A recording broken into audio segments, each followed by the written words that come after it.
Do Ferrari ever stick to plan A? Would Lance Stroll also blame a yellow bollard in a bank parking lot? Welcome to Tinfoil Helmets, your occasional spicy hot take roundup of all the latest F1 rumors, with the almost believable conspiracy theories to back them up. Everything here we have carefully researched for hours to make sure they are totally founded in logic, reasoning, and truth. Or not. Who knows? And if anything today, I think we have proved how much we researched this, because Dominic, we went 4 for 4 on our predictions. We did? We did. Granted, one of them, it's like 3.5, but I'm just going to give it to us just for the sake of doing it. Okay, really? Really? Yes. I'm reviewing this live, real time, and being like, One of the Williams crashes out in the sprint.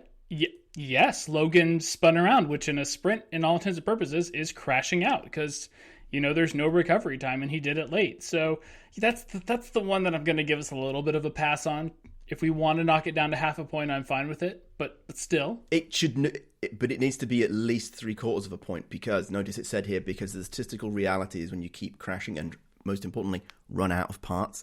He had to start from the pit lane because he'd broken a front nose and they needed to use a different nose and they didn't have all the parts, so it was a different specification. All right, we'll definitely give it a full point there. Yeah, I missed Logan starting from the pit lane for some reason. I guess I just don't care about that, something that far down the back of the grid. Yes, especially when you're in 20th and you decide to start from the pit lane. What's the difference? Indeed. Merck down the back. I'm going to go, between Lewis qualifying in 18th and really them having no pace on the Ferraris or McLarens, I'm going to kind of go, yeah. Yep, down the back. Is 18th down the back? Is there any more down the back than that other than the pit lane? Yes, 19th and 20th. Yes. First GP with a non-1-2 finish. Thank you, Lando Norris. What was the 1-2 in Australia? Ferrari. Oh, Charles was second? Charles was second. Huh, forgot about that. Yeah. I forget about Charles a lot. Well, we'll talk about him a lot this week. Indeed. And Zhou will be out-qualified by Bottas, but will finish the race. Yeah. He did. And then cried on the tarmac, looking very excited in front of his home crowd. I was going to save this for like the end of the race recap, but I really liked the we'll put the national driver like out in front on the grid as well. Like he had his own little parking spot and like. Oh, I missed that. I thought he'd come from the pit lane. No. They had a Zhou like thing that they put like placard that they put in front of the car. So you had 1, 2, 3 in Zhou because they knew he wasn't going to finish 1, 2, or 3. Oh, that makes more sense. But they had it there so he could park up in front and wave to the crowd. And I thought that was like a great bit for the home race driver. Like, think of it. Charles could actually finish on the grid at Monaco if they did that for him. Even when he doesn't start the race? Right. Magic. You can't do that at Silverstone. You'd need like an extra 5 spots. I do think this fun thing about sports sometimes is the pomp and circumstance around it. And, in a Formula One World Championship, when you go to that driver's home Grand Prix, I think it's nice when they get a little bit of extra attention on themselves. Yes, and I'll give credit to the race director, the TV coverage director, who did seem to try and make a bit of effort to actually show Zhou in the right spot on the race. And also, every time he did anything on the track, the crowd seemed genuinely excited, which I thought was also pretty good. I still think Mexico also is the best at putting their own unique spin on the race, though. I think Mexico does it very well. And I wish more GPs try to do things like Mexico, because Mexico sounds awesome. So, given that we got so many things right, does that bring up our batting average? Yeah, we're now batting .568. Is that good? Hey! Swing batter, Kennedy, swing batter. Yes. Oh, that's a 56% hit rate? Is that the right rate? Okay. Yep. That seems a little low. 56? That's almost... Are we talking baseball or are we talking our predictions? What's the difference? Because baseball, if you're batting 300 plus, you're having a really good season. I see. So in baseball, hitting 30% of the balls is considered amazing. Yes. Oh, interesting. I did not know that. Yeah. Like if you bat like 380, so like 38% of the time, you're like, you might win the batting title, like the best batting average that season. Fascinating. Nobody's batted over 400 across the whole season in like years. That is so fascinating. I would have expected, I'd have expected the best to be much better than that. Oh, no, they're very good, but I'm definitely on the team camp of hitting a baseball is the hardest thing to do across any sport. Oh, interesting. I can see that. I can subscribe to that. Because the really, really good pitchers, they have the exact same release point, whether they are throwing a fastball or an off-speed pitch that's going to curve. So, and you have about, I think, a third of a second reaction time to like figure out where that ball's going to go and where you actually have to swing as it's coming at you at 90 plus miles an hour. And is it going to be breaking away? Is it going to be breaking towards you? Is it going to stay up in the zone? Is it going to go down in the zone? Like, you have to figure out where this ball's going because the laces on it cause it to spin in such a way that like it can move. So, and because the really good pitchers have like the same release point, like it's very hard to judge. Like, you can't just tell like if they're coming out or not. That's why like tipping pitches can become such a big deal, where like you've seen things where pitchers will have like the glove up if it's a fastball or down if it's a curveball, and then it's like, oh, I know what his glove is, so there I'm going like that. It's basically poker, right? Yeah. Okay, interesting. In fact, there was a really good pitcher by the name of Randy Johnson, mostly famous for killing a bird. Oh yeah, go look that up. But he was talking to a batter who, you know, he had faced a couple times, and they were both retired at this point in time. And it's like, man, how did you do so well against me? And it's like, Randy, show me a fastball. And he showed him with his glove closed, and then he held his glove closed and show me a curveball. And he realized he had his glove open. And for his entire career, it turned out Randy was tipping his pitches. And this is a guy that's like a 10-time All-Star, multiple Cy Young winner, World Series MVP, 5,000 strikeouts, 300 game winner. Like, yeah, Randy was tipping his pitches his entire career, apparently, and nobody could still hit him because he's the unit. He's awesome. The thing that blows my mind about that is not the success, it's the fact that nobody on his team was like, FYI, you're like telegraphing what you're about to do. You should probably fix that. I mean, if he's 5,000 career strikeouts, I'm not going to tell him to do anything different. I feel like you're amazing, but you could be amazing. So, anyway.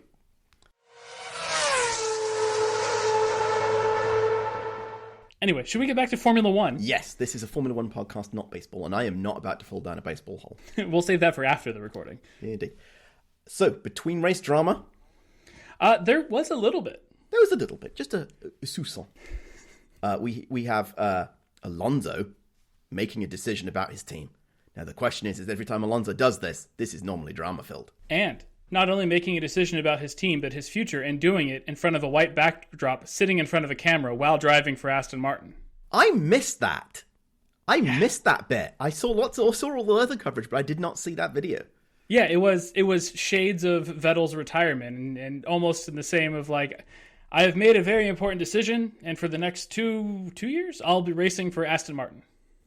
And so I totally missed that. He was clearly setting that up for everybody to think he was about to retire.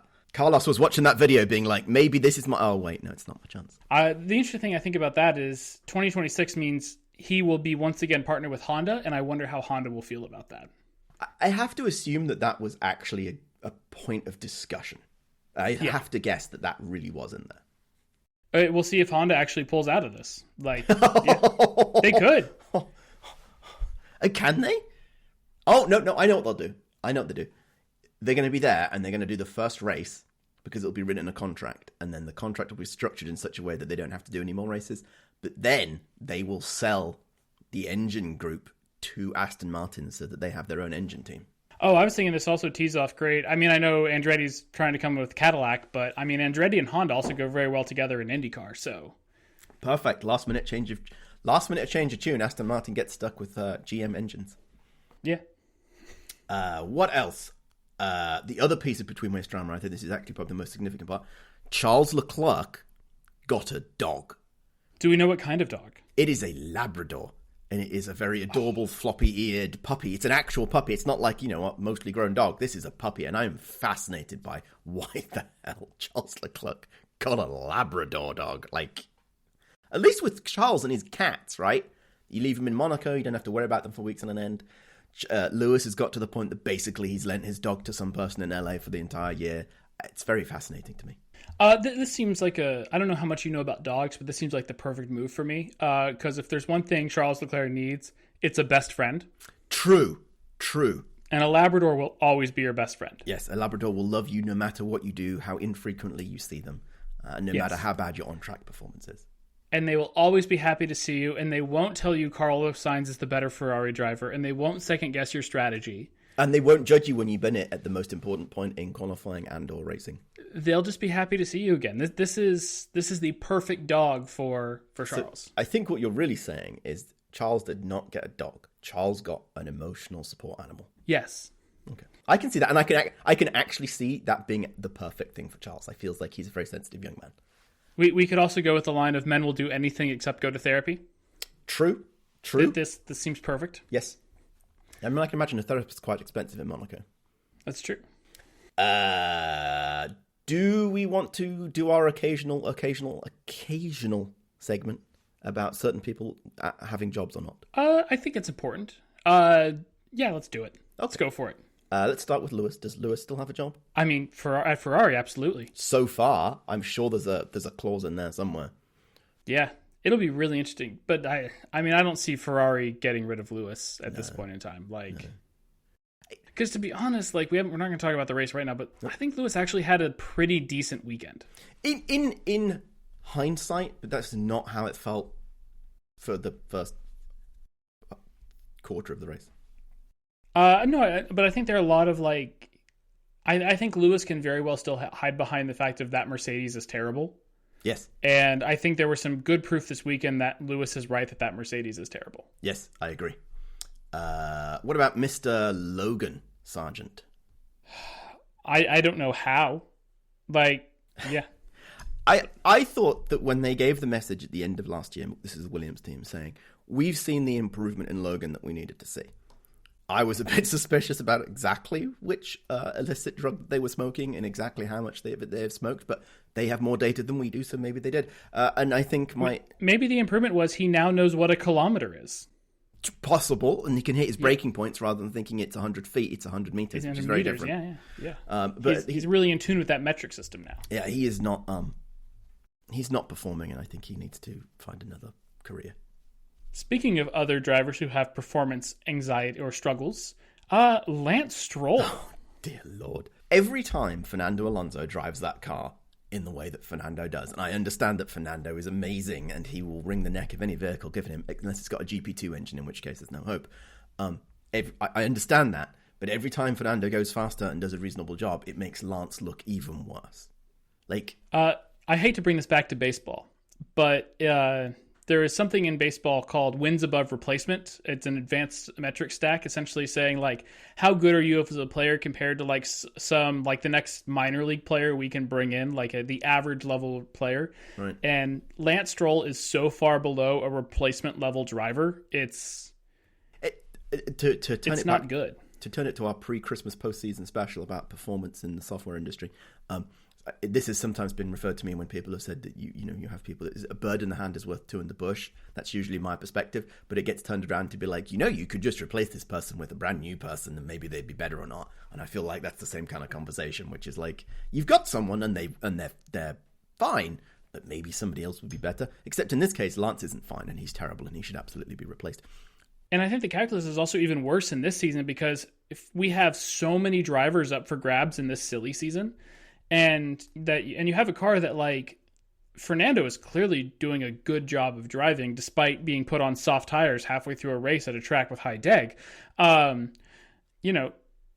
Fernando's ringing the hell out of that car, and you're telling me you have Carlos Sainz sitting over here without a contract?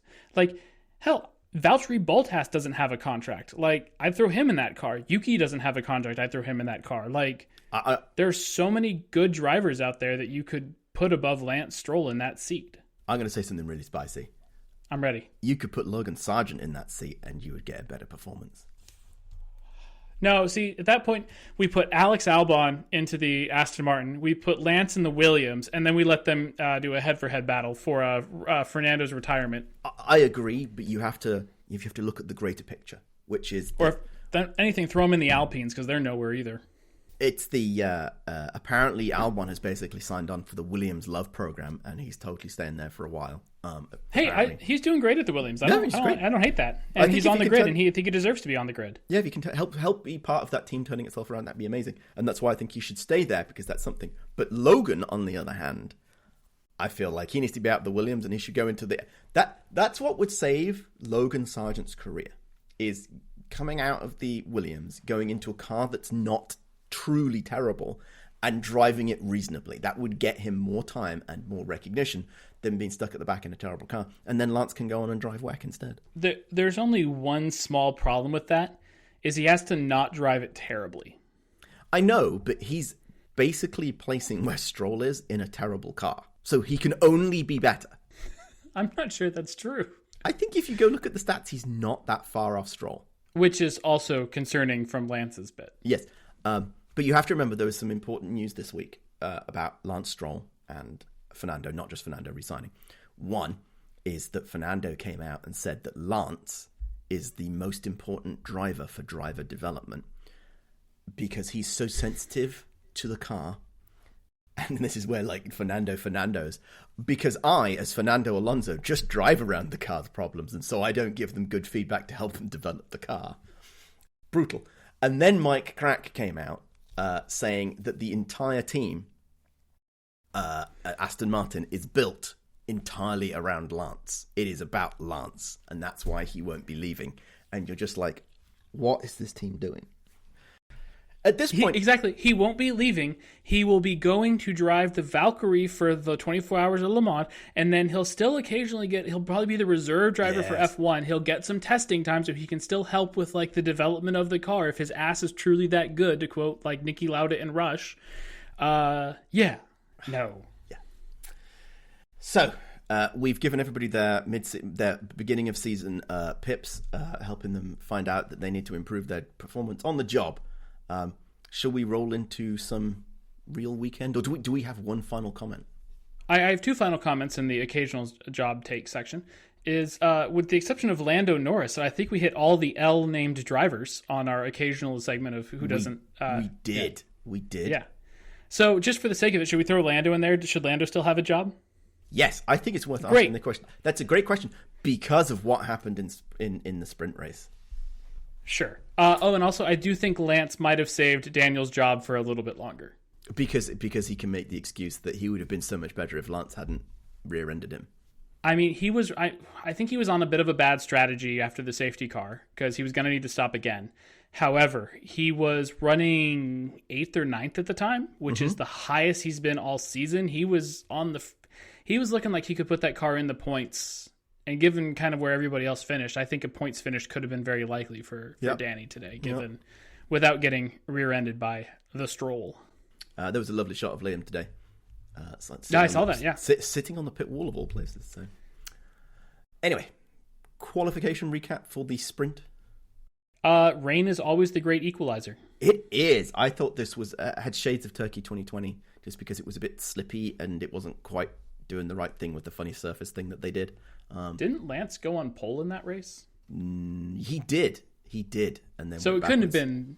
It couldn't have been the shades of Turkey 2020 because Lance was so far down the grid. Because Lance was P1 and FP1. That's why I said shades. It's not exactly the same, but it's shades. It's, history doesn't repeat, but it does rhyme. He just put his best performance in practice. And then only Lance could go P1 and FP1 to P15 in sprint qualification. Yeah, exactly. Wherever he finished, it was back there.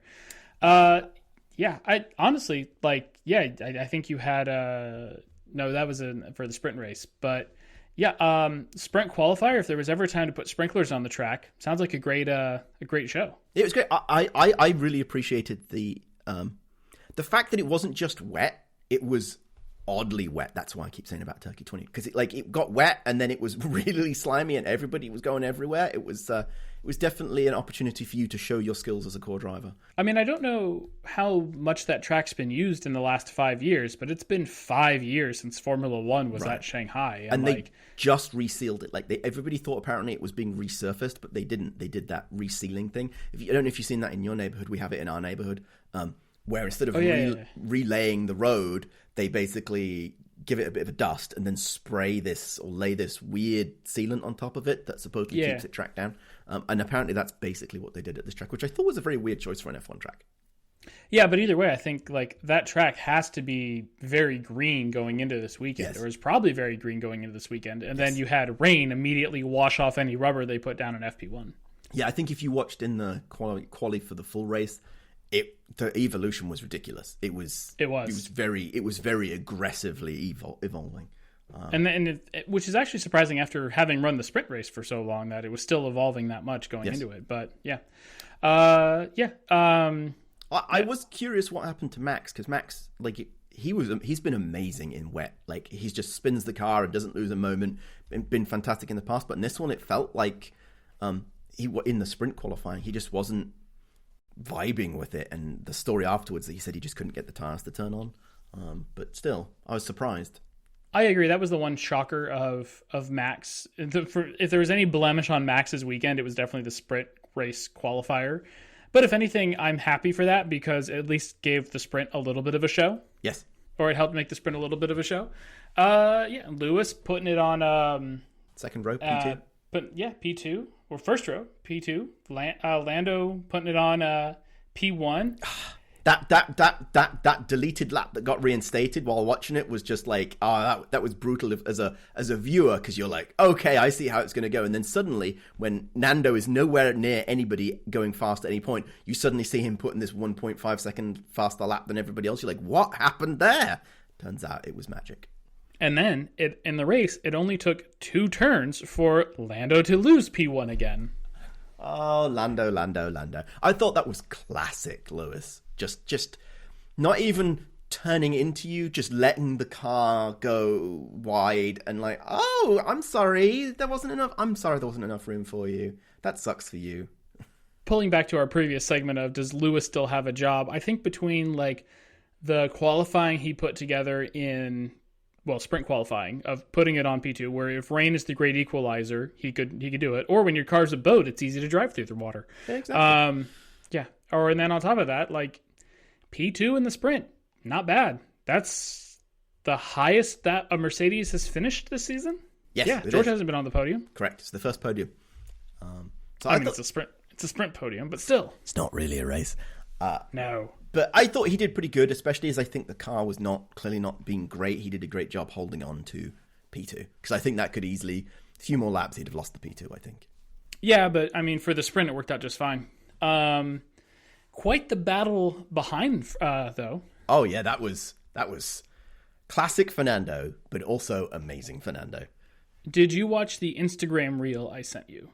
Because I feel like it is worth mentioning for somebody's recap of the sprint race. I do not believe I did.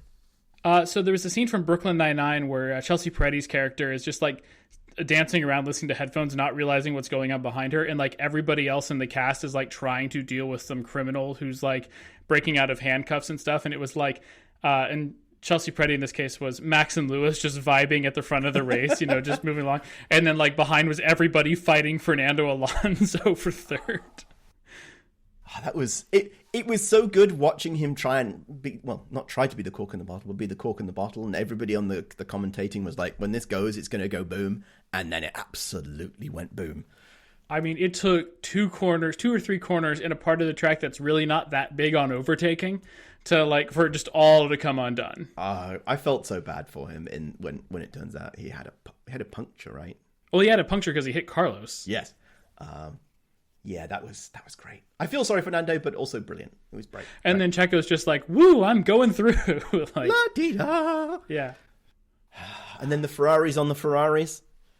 Yeah, I mean, there are no friends at Ferrari at this point in time because Carlos is driving for his career, and yep. And, Charles is driving for his career. He needs to step it up to not look like a chump. I mean, Lewis is only this is race 5. There's 24 races. Lewis is only 19 races away. Yep. I saw a brilliant Photoshop of the Ferrari on Ferrari drama where they took the message from Carlos from last race or 2 races ago and were like, get Charles to come alongside so we can go over the line together. And it was the perfect shot of the 2 tires on the inside touching each other, and it was a beautiful shot. You're like, perfect. And man, Max had just cruised to that win though. Yeah, I thought it was really interesting because I was watching the first 5 laps. He was really struggling. Like Max couldn't get the pace. He couldn't. Yeah, because he didn't have a battery. Yeah, which question is why didn't he have the battery? And I think the tires weren't turned on either. I think they were still getting up to temperature. After not to fast forward to the race, but there was a comment made by a certain Mr. Nico Rosberg who said, "We all learnt today that the Red Bull has special turning vanes to blow cool air onto the tires," and I do wonder whether that maybe had played a part in that. But I thought that was interesting. But once he woke it up, once he'd smacked that battery and warmed those tires up, off to the front and off he went. Before we recorded, I was scrolling through social media, I believe as were you, to see like if we missed anything or is there anything we should talk about. And somebody had Max's onboard from the sprint race of him and GP just like using the sprint as another practice session of like, oh yeah, we'll do this in this corner. Oh yeah, try this in this corner. Like they're like, okay, we'll get this ready for the race. Like yeah. I didn't realize. I thought when the new regulations had come out for this season for the sprint race that you were still in Parc Fermé, but you can change the car. I'd been wanting that. I did not realize that was allowed. Yeah, I think and moving on to quali, I think that was a great like change of, oh cool, we're Parc Fermé for the sprint quali and sprint race, and then a new Parc Fermé for quali and the race. And that's great because what Lewis was saying that they took the Mercedes cars in two different directions on setup, and Lewis didn't seem happy with that setup. Well, we have to be clear that apparently, according to Nico, his BFF, Lewis is telling Porky Pies, and that they're always on the same setup. Per George. They haven't been best friends since 2013 at the earliest, 2015 Austin at the latest. Yeah, I absolutely. Absolutely. So I'm not quite sure what Nico's saying, but Nico's saying that. And also, if you're Nico Rosberg and you're talking to Mr. Russell, you're going to believe everything that Russell says. The answer is yes, but I don't think the rest of us should. Well, that's because Nico Rosberg views George Russell as the second coming of Nico Rosberg.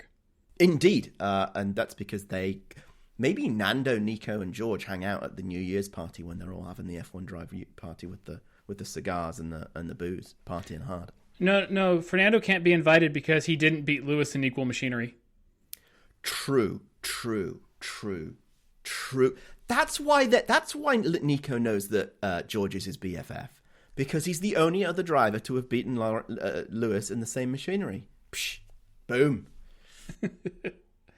Although I guess technically Lewis and Fernando tied on points that season. Did they tie? I think they tied. I think maybe they did tie on points, but I thought Lewis was in front. Lewis was in front. I know Lewis finished second, but I believe they had the same number of points. And it went to like a count back. Yes, they both had 109 points. And Lewis won on count back, I believe. Okay. Yeah, see. Lewis had 4 wins. Fernando had 4 wins. Lewis had 5 second places. Lando had 4 second places. So there we go. That's the loss. Yeah.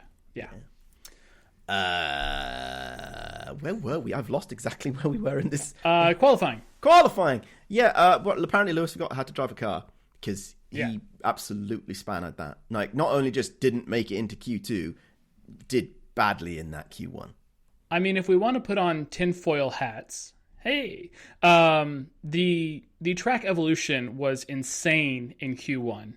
And we could also say that Bono did not put them out, or the team did not put him out on track at the right time because they don't care about Lewis anymore because Lewis betrayed them to go to Ferrari. I have a more most respectful interpretation version of that. And I think that they are both at fault, which is that they saw the track evolution coming. They also had seen the performance of the soft tyre when George, the greatest tyre whisperer of all time, had managed to make the tyre do great things in sprint quali because he moved forward a lot and moved his station in life.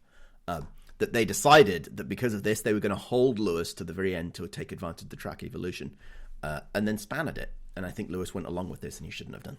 Well, they didn't hold him till the end because everybody else still got to do another lap after Lewis. But did they? Oh, because they timed it wrong. So they timed it and they held him because he was sat in the pits while everybody else was going around. He just waited. They should have let him go out and do his thing and stopped trying to save tires. No, he crossed the line, I think, with like a minute to go. Yeah. It wasn't enough time for him to go around and do it again. Yeah. No, they left it like I think he crossed with a minute to go and then everybody else came through and set more times. Yeah. And as Nico's pointed out, that was just terrible, unacceptable from Lewis. I mean, he did lock up at the hairpin, but I don't think that was enough. I don't think that saved him. The claim was half a second he lost on that. Okay, that would have saved him. Yeah. So, but such is life. But track evolution would have saved him as well. Yes. And then Danny Rick outqualifies Yuki Tsunoda. Yeah, she's very impressive. I was surprised by that. And he qualified, like, not just in front of him, like, meaningfully in front of him, right? Yeah. Did he get to Q3? No, he think was 12th. Okay. But Yuki was like 17, 18. Yeah. 17. 17th. So that was pretty good. And Danny got a new chassis this race. Yes, and I still believe that when people say, oh, my chassis is broken and it's not a new design when they get the new one, it's just the placebo effect. I mean, the placebo effect is very real. Yes. It's quite impressive, actually. Yes, especially in F1. I do wonder. Professional sports as a whole. Well, in sports as a whole. It's all, what's the term you said used a few episodes ago? The yips. Yes. Yes.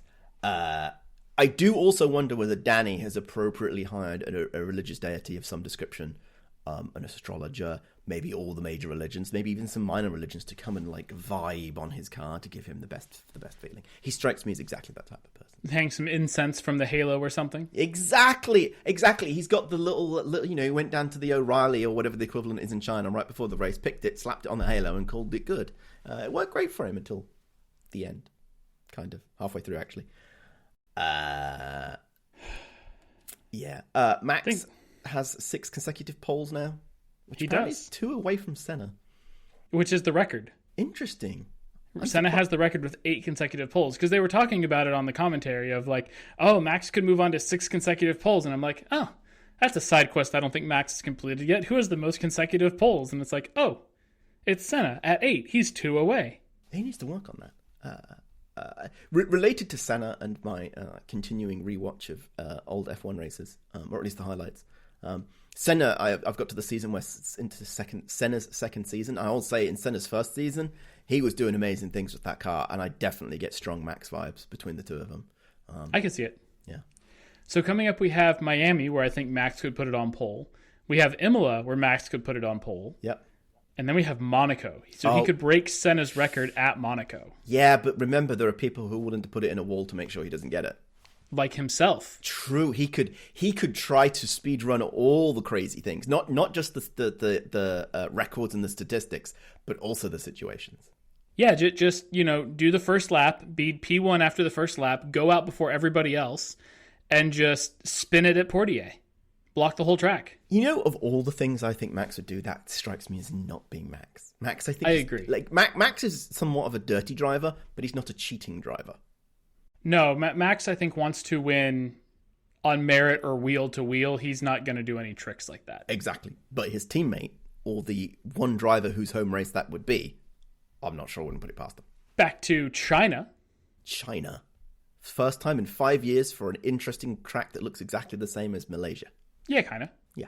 I mean, it's a classic Tilke track. Does that include the way the grandstands are set up? Because that's what makes me think of Malaysia. It's got the little lily pad things. Yeah. And Bahrain as well kind of has that. Oh yeah, it kind of does, doesn't it? But they're very different. Yeah. I get it. Yeah, I got it now. Yeah, but it's still a classic Tilke track. Yeah. Interesting track. It's a good track. I forgot it was a good track. Because we haven't been there for 5 years. Yeah. Like I think the turn 1, 2. I think the turn 1, 2, 3, 4. How many turns are in that first turn? Complex. The snail. Yeah, and I hadn't realized it had the elevation drop as well, which I think is what adds that extra bit of spice. It goes uphill and then downhill.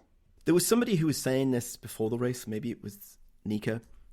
Did you know he has beaten Lewis Hamilton in the same machinery, a 7-time world champion? Nico Rosberg? Nico Rosberg. I didn't know that. Interesting, yeah. Anyway, he was saying that it's a really interesting track because you can take different lines and still be fast.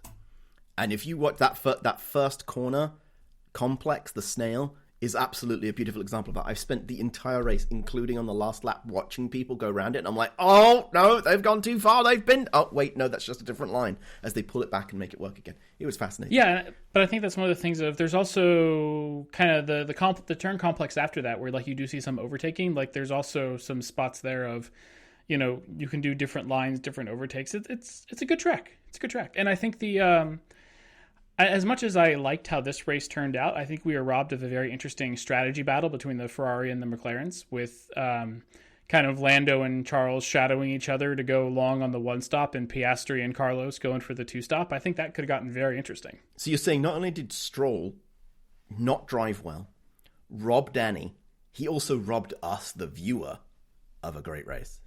And Bottas's engine did, but still, yeah, Stroll's fault. Flipping Ferrari engines. So what happened in this race is we've skirted it. We have a note here that says Alonso at the start. Classic. I think this was classic Fernando. I think he got distracted. Getting right past Checo, yeah. And I think he just got distracted by driving the wheels off the car and forgot that it was only the first 5 laps. Yeah, but I mean, that set him up well for kind of the rest of the race. Just kind of being in that good position to some extent. Yeah, he was starting to fall back a little bit. Yeah, I think it's interesting. The great example of outdriving the car, and I think he did a great job with that.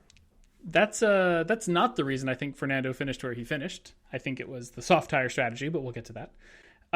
Yeah. So, and then there was some Ferrari on Ferrari drama right at the start, going through that same turn 1, 2, 3, 4, 5, 6, 7, 8, 9 complex. I do remember that, but I can't. I can remember there was a thing, but I can't remember what happened. What was it? You watched the race 2 hours ago, man. I know, and I've already forgotten what happened. It's because there was all the other things in the middle. I believe Carlos ran wide, pushing Charles wide, and they both went wide, and the McLarens kind of snuck through, or at least one of the McLarens snuck through. Oh, I vaguely remember that. That's completely. It's my age. It's my age. Yeah, fair enough. And then Max just, this new 1 second DRS rule just does not affect Max Verstappen when you're 1.1 seconds ahead at the end of the first lap. I was always a believer that the DRS should be enabled sooner. And in hindsight, I was so wrong. It is absolutely the worst thing in the world to do it. Because nobody will overtake because they're too scared to bend the car. They're too close and the cars are too slow to be able to overtake. I don't mean like front-wise, but like left to righty wise. And so enabling the DRS just creates a train all the way down the field that takes way longer to break up. And when they used to wait 3 laps, you would get to see more chunks. You'd have multiple trains, not just the one train. And I feel like we end up with the one train today. I think it's a terrible idea. But Max does a great job of getting out front and breaking that DRS and not being involved. I have a rule change to propose to you. Go on. What if instead of DRS zones as we currently have them, just everybody got like 60 seconds of DRS usage throughout the race? Like KERS used to be? KERS or push to pass in IndyCar. Like you get a certain amount of time you can use it throughout the whole race. Okay. Yeah. I'd be tempted to say that you should make that, you get it in twice per lap, but you have to decide where you're going to use it.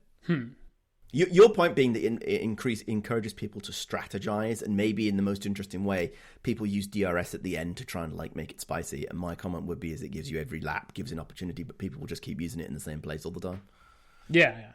Because I think it'd be interesting, like, if I saved my DRS the whole race and then I slap on some soft tires and go DRS happy for the last like 10 laps. Yeah. Because you've saved it up. Because I've saved it up and now I get 10 seconds of DRS a lap. Yeah. Or maybe 90 seconds or something, but like, yeah. I can subscribe to that. It'd be worth seeing how it affects races, because I don't think we're in a spot where we can get rid of DRS. Yeah, but I think how DRS works could change. There's this weird thing that I've seen in these old races that I'm watching, which is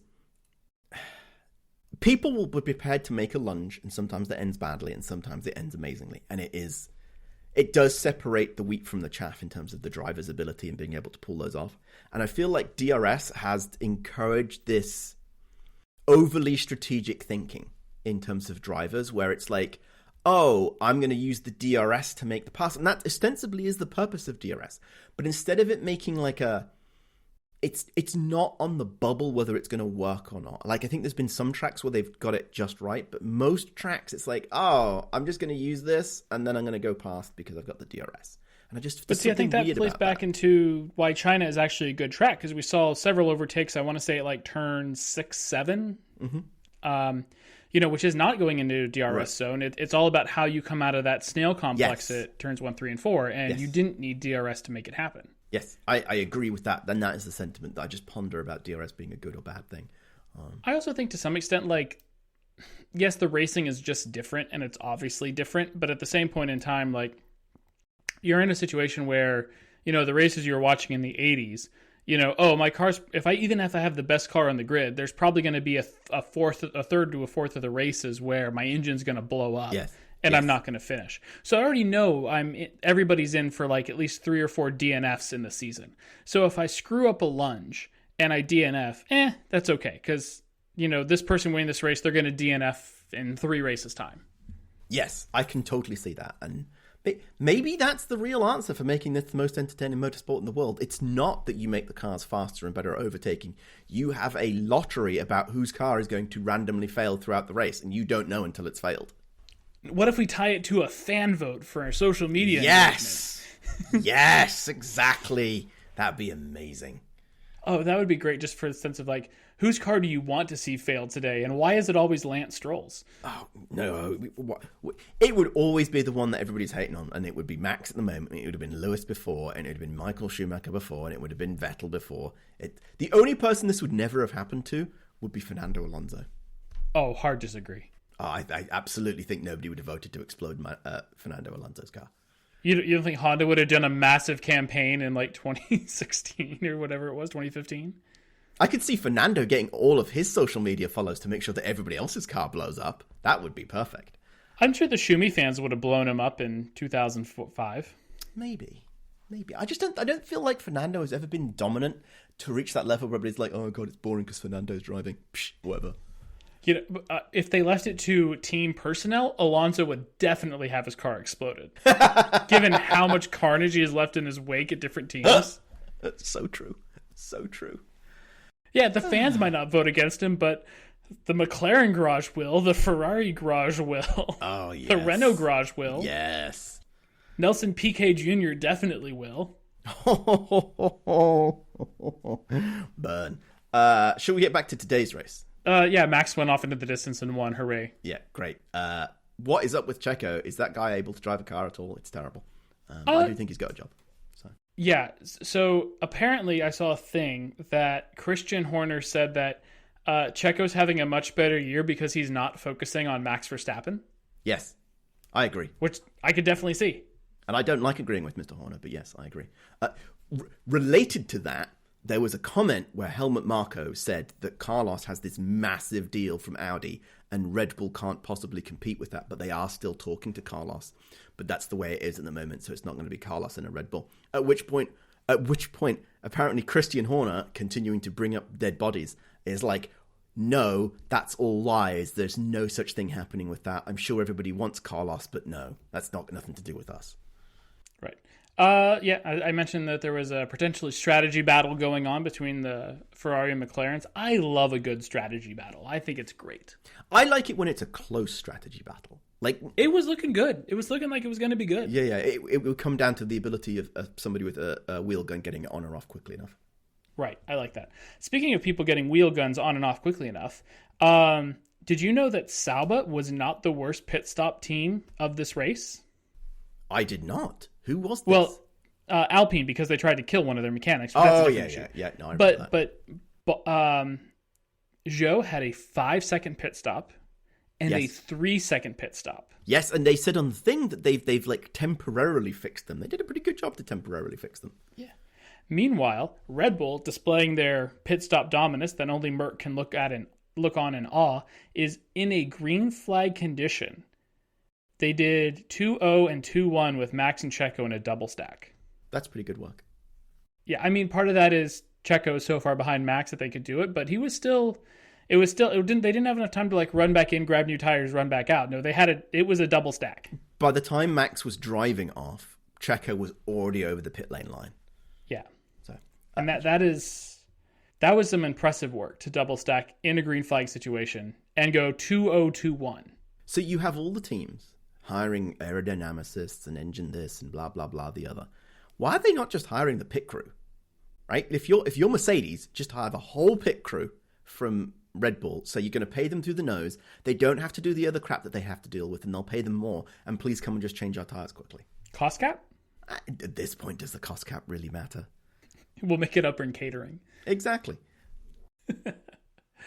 I did like the 8 marshals trying to get Bottas's car off the track and it getting more and more on the track as they tried to rock this thing. Did you see the front suspension arm where the guy's like trying to lift it and it's flexing? And I'm like, I can just imagine the engineers being like, no, don't break it. It's bad enough already. I got to buy a new engine.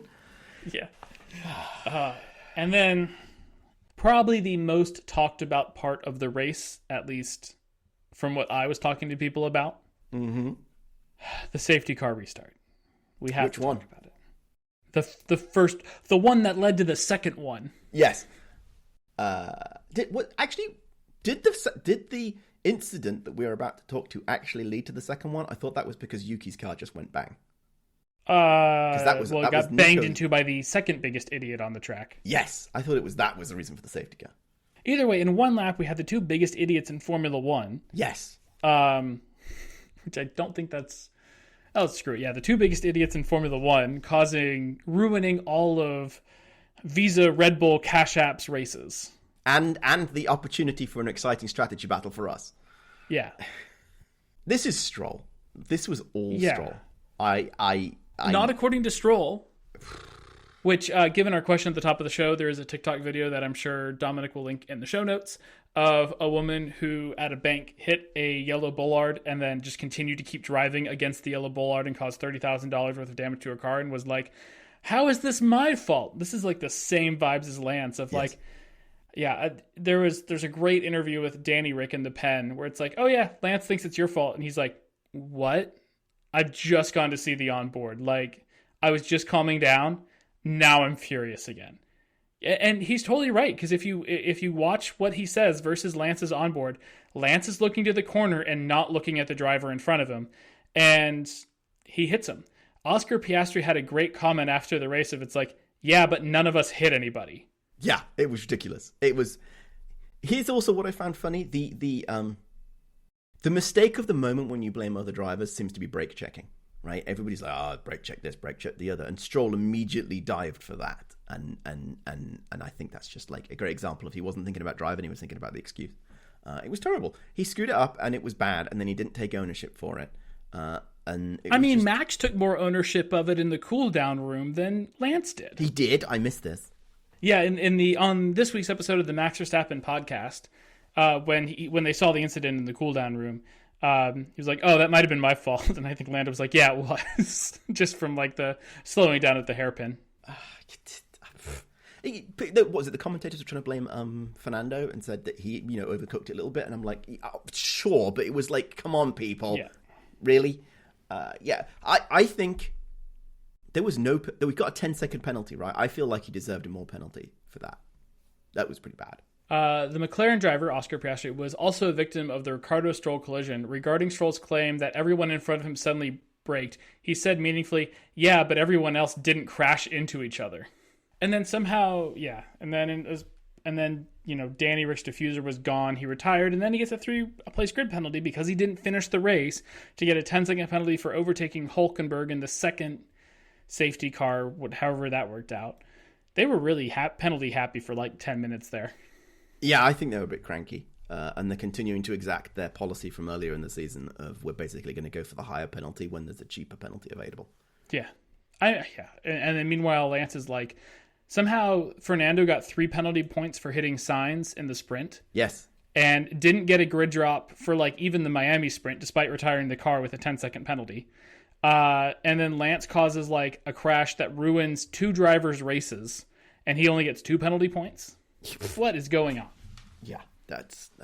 At first I thought that maybe Lance was pulling a Nelson Piquet Jr. with Flavio Briatore hovering over his shoulder and saying this is how we're going to get Fernando's soft tires to work. But no, I think he was just a complete tool. So he should stroll right off the grid. There's a lot of that sentiment going on. I even found an interview with Lance after the race, and he was like, well, these things happen. Like, I think it was a racing incident and anything. I can't believe I got blamed for it. It's like, bud, you rear-ended him super hard. Like, but here's the thing. There is always an opportunity for a whoopsie. I get it. Things happen, life happens, etc., etc. Yeah. But he consistently is involved with them. It's always him, right? Like, between him and K-Mag, they go around the track, and if there's an incident being caused that's, like, dumb, it's one of those two.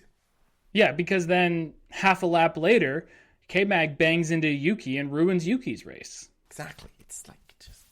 Yeah, I think, as much as I think Lance Stroll is a meme on the grid of like, oh, look how terrible this Nepo baby is at driving in circles.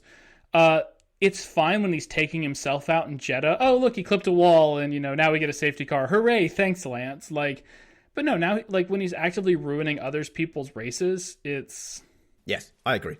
it's not good. Yes. No, and he just needs to go get another job, man. Put Liam Lawson in the car. It'd be better.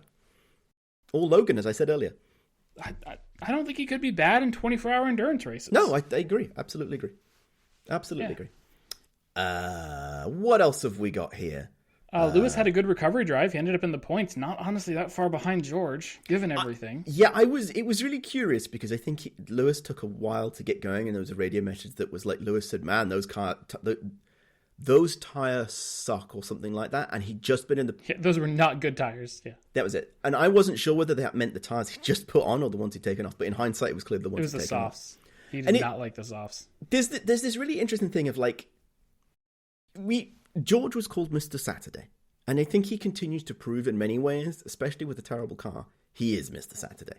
Because he seems to do a pretty reasonable job in qualifying most of the time, but then can't quite convert it in the race. And whether it's Piastri-like problems where he eats all his tyres, which I think he kind of does, or whether the fact that, in brutal honesty, the car is genuinely crap and he can't race the car. Because this was a problem when he was in the Williams. He was always in the Williams and then go backwards because the car was terrible. Lewis, on the other hand, I think I think he's not given up, but he's like, whatever, I'm not going to win anything this year. And when Lewis doesn't think he can win, he's not going to drive brilliantly. But he managed to pull it out of the bag, and he managed to make pretty good forward progress.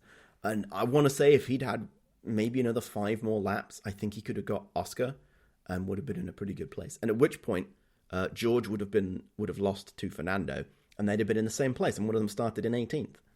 Yeah. Which... kind of jumping ahead, this goes on to my takes and rumors section, which is a bit of a guest spot because I was talking about it with a friend. Mm-hmm. I wouldn't be surprised if Lewis is somewhat hurting the Mercedes on purpose. Because, as we've talked about several times in this podcast, the Mercedes has data correlation issues, and they're between their wind tunnels and CFD models and everything else.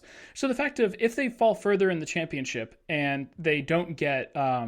they get more tunnel time, it's not going to help them because they don't know what's going on. I mean, they might actually end up finding out what's going on, but they could start to lose constructor money or championship money. Or sponsorship money.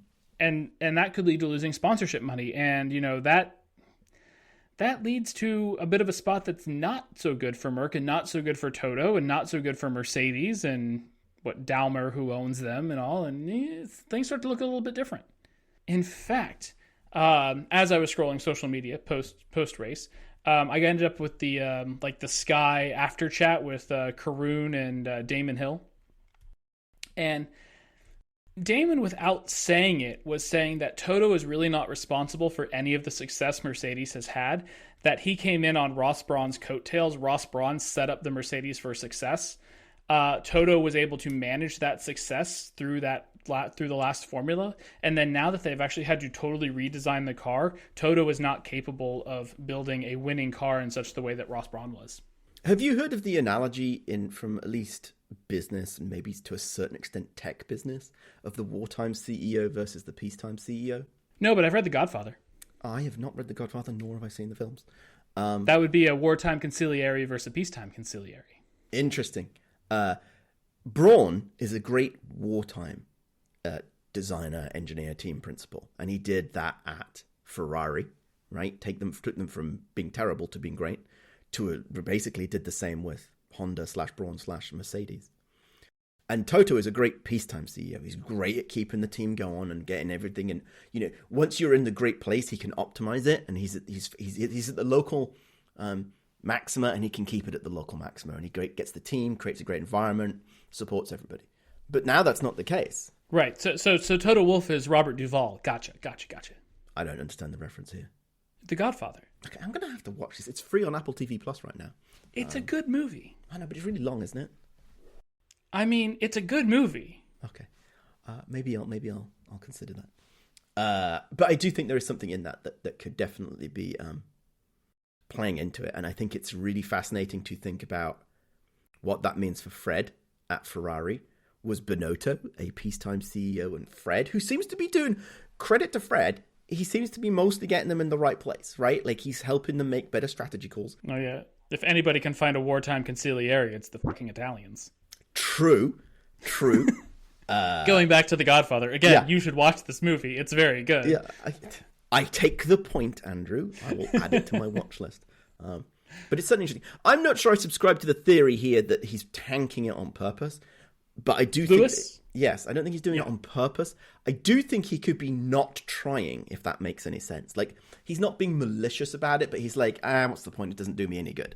Yeah, there is no benefit to him helping Mercedes do well this season. Indeed. I do like the theory that that Toto is not a wartime conciliary. Yeah, I think that's definitely possible. Yeah. Predictions?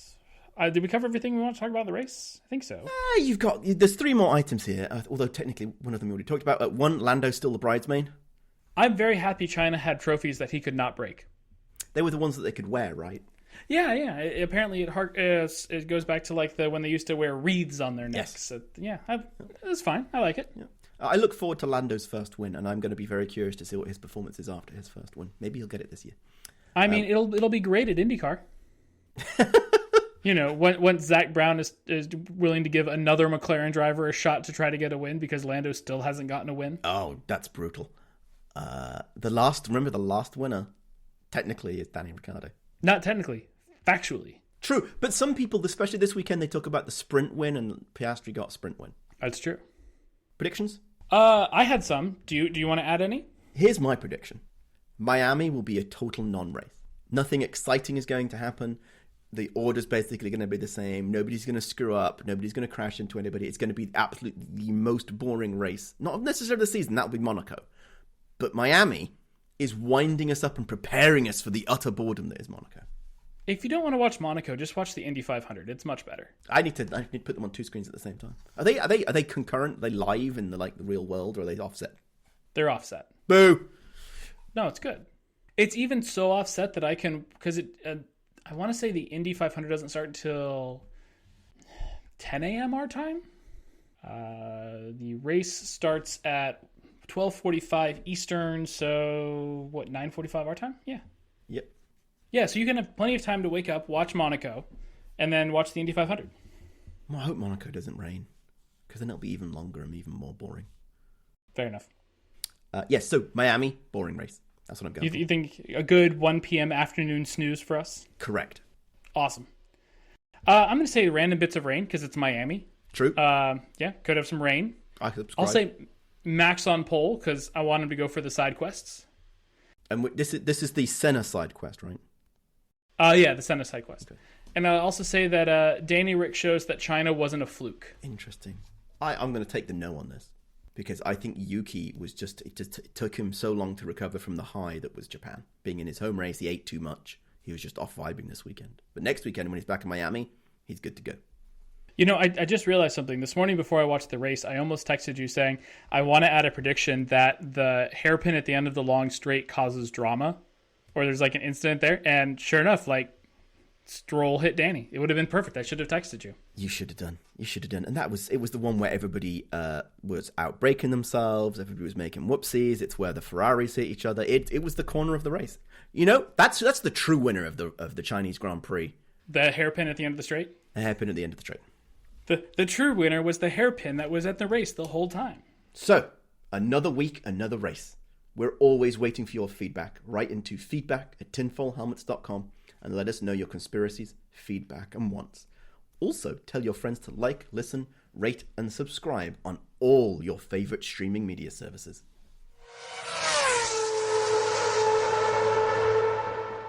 Well, I guess we'll be back in 2 weeks' time for the Crypto.com Miami Formula One Grand Prix. How is it still the Crypto.com? How do they have any money to pay for the sponsorship? You know the best part? Let's take this decentralized currency and centralize it in one place. Miami. Best place. Or Crypto.com.